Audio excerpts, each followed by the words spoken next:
Hardly a spring turkey hunting season goes by now when Vermont's newest predator doesn't come loping into my turkey calls and decoys. Looking for an easy meal, its winter coat shedding in clumps. But as soon as this cautious canine gets one whiff of a human, even residual scent from handling a decoy, it disappears. Since eastern coyotes first arrived in Vermont in the 1940s, they've steadily expanded until today they're found in almost every corner of every town in the state. Hated for preying on deer, pets, and livestock, and generally treated like vermin, coyotes have also proven to be remarkably resilient, and they've slowly gained the respect of many Vermonters, including a small but growing core of dedicated coyote hunters. Upward of 8,000 coyotes call Vermont home, more than any other large predator. Yet even though many live in close proximity to humans, they are seldom seen and are often ghost-like even when they are.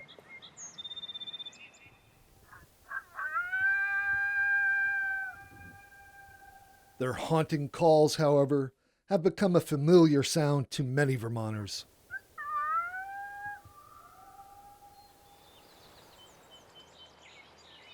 I think the sound of a coyote is just so exciting. To me, it means wildness.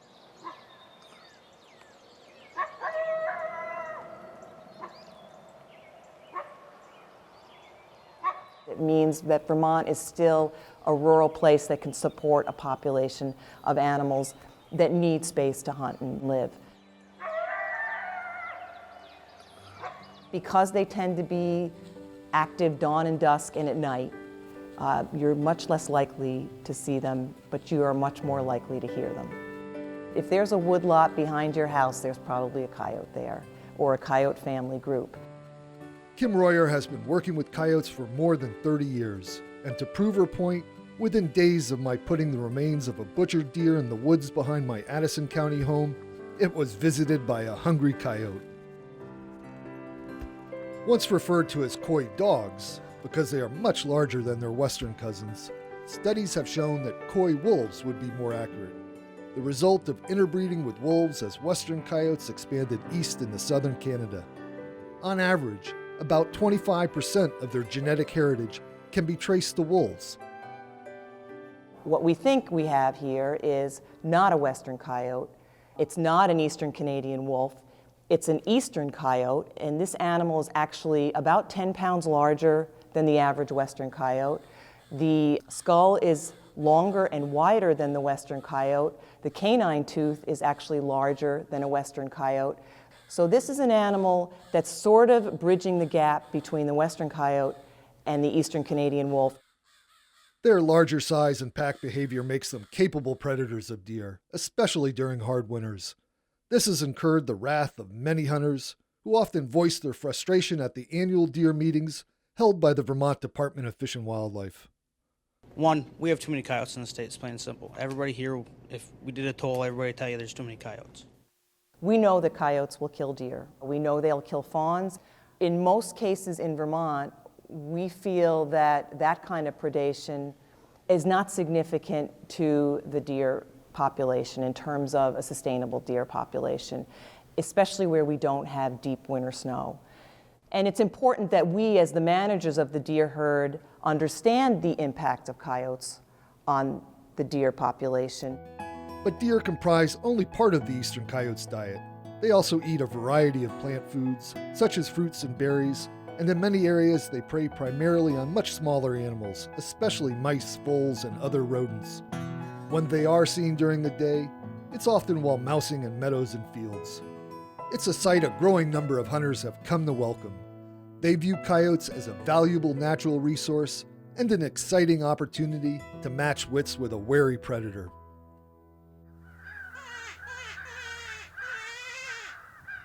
They're one of the hardest animals to hunt in my book, and I think the challenge of hunting the coyotes, calling them in, is what I'm addicted to. It's a game of chess. You're trying to predict where that coyote's going to come out on you by your wind and where you place yourself and what sounds you're using. A field staff member for Fox Pro, a leading manufacturer of electronic game calls, Eric Hammond caught the coyote bug the first time he called one in. All right, how's everybody doing today? Anybody get out in the weather this morning? When he is not coyote hunting, he is often leading seminars on how to fool these wary predators, as he recently did at the Rack and Reel Sports Shop in New Haven. On my stands, I try to set up with a crosswind if possible. I'd rather see my downwind than my upwind. I actually started off running hounds for coyotes with my friend's father. I grew up in foster care, so I call my friend's father Grandpa.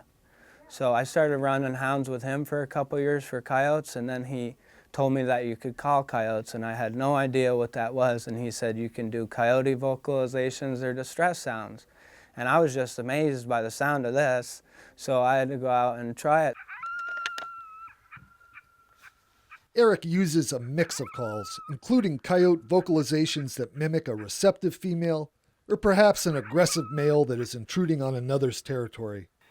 But mostly he uses distress calls that imitate the wailing cries made by struggling prey species like cottontail rabbits and snowshoe hares. They're only coming in for a few different things. They're either coming in to mate with something, they're coming in to fight with something, or they're coming in to kill something.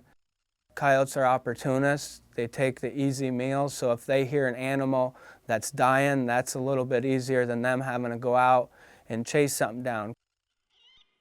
Even with electronic calls and custom mouth calls, fooling a coyote is never easy.